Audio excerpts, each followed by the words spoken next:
Today, we tell a traditional American story called A Tall Tale. A tall tale is a story about a person who is larger than life. The descriptions in the story are exaggerated, much greater than in real life. This makes the story funny. Long ago, the people who settled in undeveloped areas in America first told tall tales. After a hard day's work, people gathered to tell each other funny stories. Each group of workers had its own tall tale hero. Paul Bunyan was a hero of North America's lumberjacks, the workers who cut down trees. He was known for his strength, speed, and skill. Tradition says he cleared forests from the northeastern United States to the Pacific Ocean. Some people say Paul Bunyan was the creation of storytellers from the middle western Great Lakes area of the United States. Other people say the stories about him came from French Canada. Early in the 20th century, a writer prepared a collection of Paul Bunyan stories.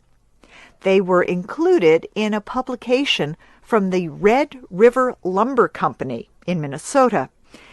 It is not known if the stories helped the company's sales, but they became extremely popular. Here is Shep O'Neill with our story about Paul Bunyan.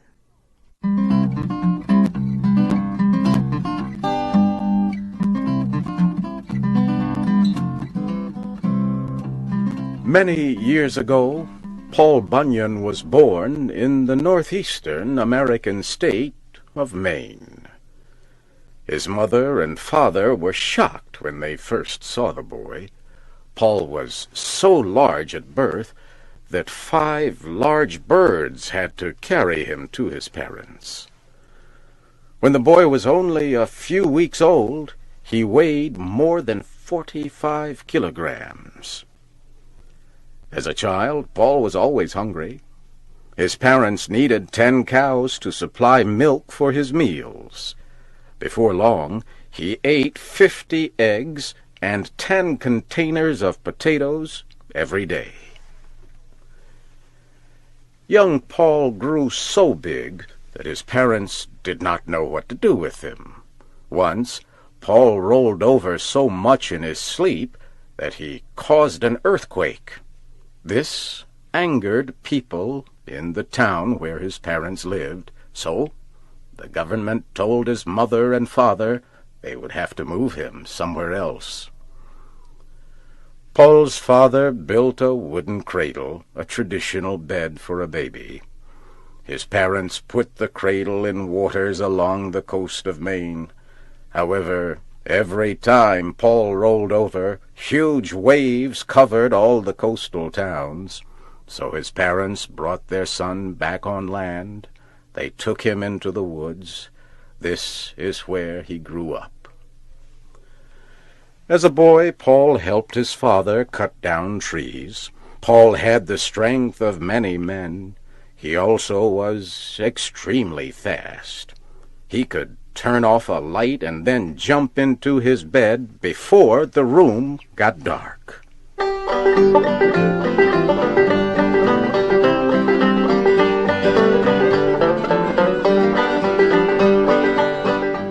Maine is very cold for much of the year. One day, it started to snow. The snow covered Paul's home and a nearby forest. However, this snow was very unusual. It was blue. The blue snow kept falling until the forest was covered. Paul put on his snowshoes and went out to see the unusual sight. As he walked, Paul discovered an animal stuck in the snow. It was a baby ox. Paul decided to take the ox home with him. He put the animal near the fireplace. After the ox got warmer, his hair remained blue. Paul decided to keep the blue ox and named him Babe. Babe grew very quickly. One night, Paul left him in a small building with the other animals.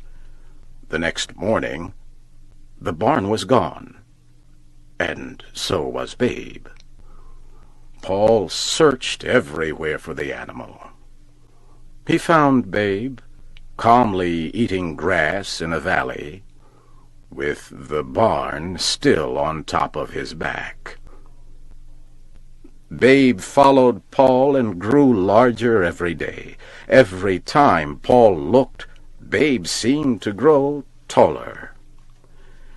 In those days, much of North America was filled with thick green forests. Paul Bunyan could clear large wooded areas with a single stroke of his large, sharp axe. Paul taught Babe to help with his work. Babe was very useful. For example, Paul had trouble removing trees along a road that was not straight. He decided to tie one end of the road to what remained of a tree in the ground. Paul tied the other end to Babe. Babe dug his feet in the ground and pulled with all his strength until the road became straight.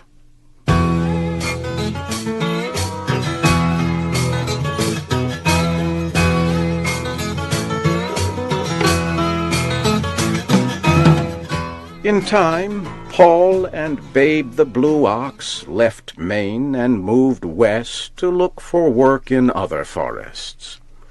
Along the way, Paul dug out the Great Lakes to provide drinking water for Babe. They settled in a camp near the Onion River in the state of Minnesota. Paul's camp was the largest in the country.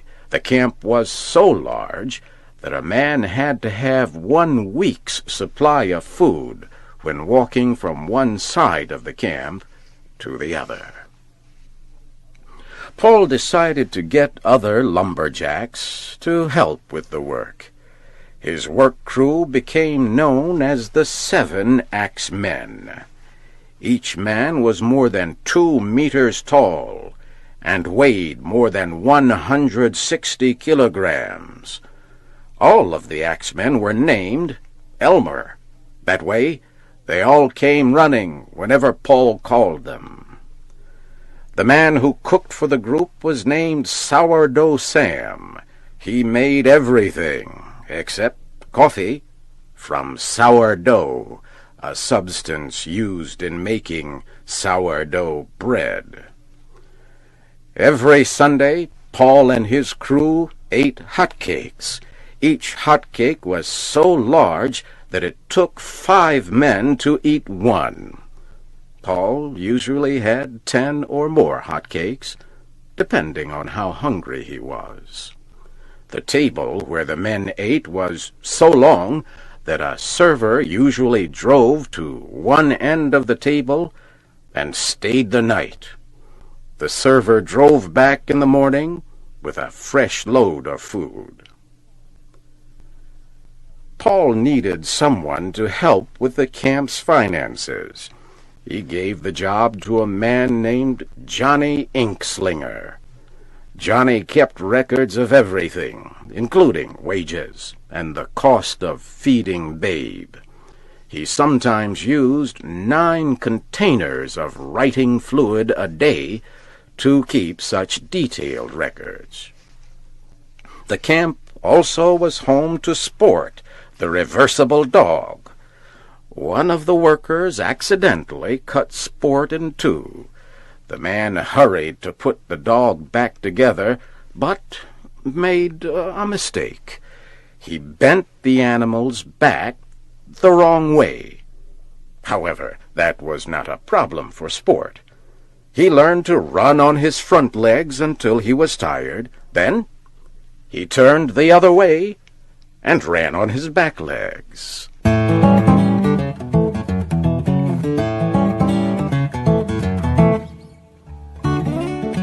Big mosquitoes were a problem at the camp. The men attacked the insects with their axes and long sticks. Before long, the men put barriers around their living space. Then Paul ordered them to get big bees to destroy the mosquitoes. But the bees married the mosquitoes, and the problem got worse. They began to produce young insects. One day, the insects' love of sweets caused them to attack a ship that was bringing sugar to the camp. At last, the mosquitoes and bees were defeated. They ate so much sugar, they could not move. Paul always gave Babe the blue ox a 35-kilogram piece of sugar when he was good, but sometimes Babe liked to play tricks. At night, Babe would make noises and hit the ground with his feet. The men at the camp would run out of the buildings where they slept, thinking it was an earthquake.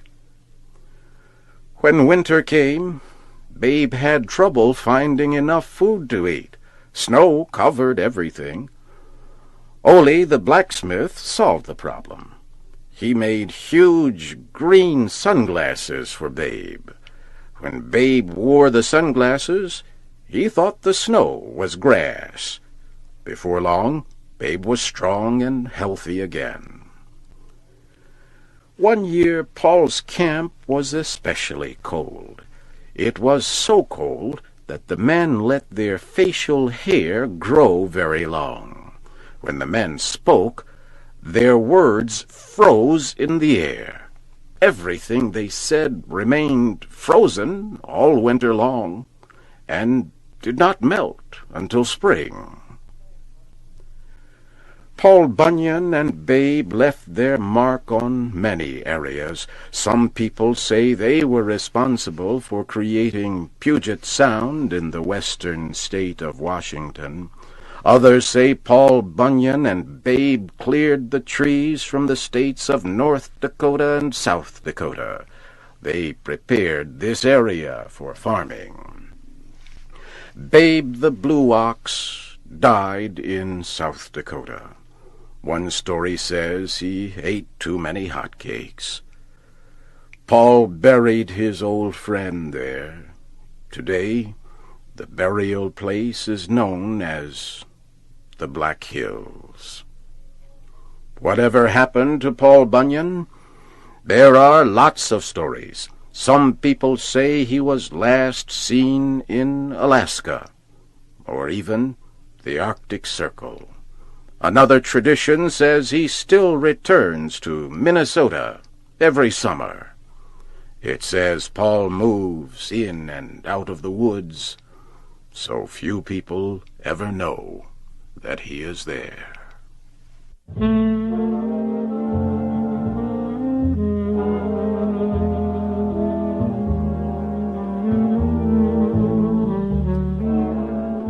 You have just heard the story of Paul Bunyan. It was adapted for Special English by George Grow.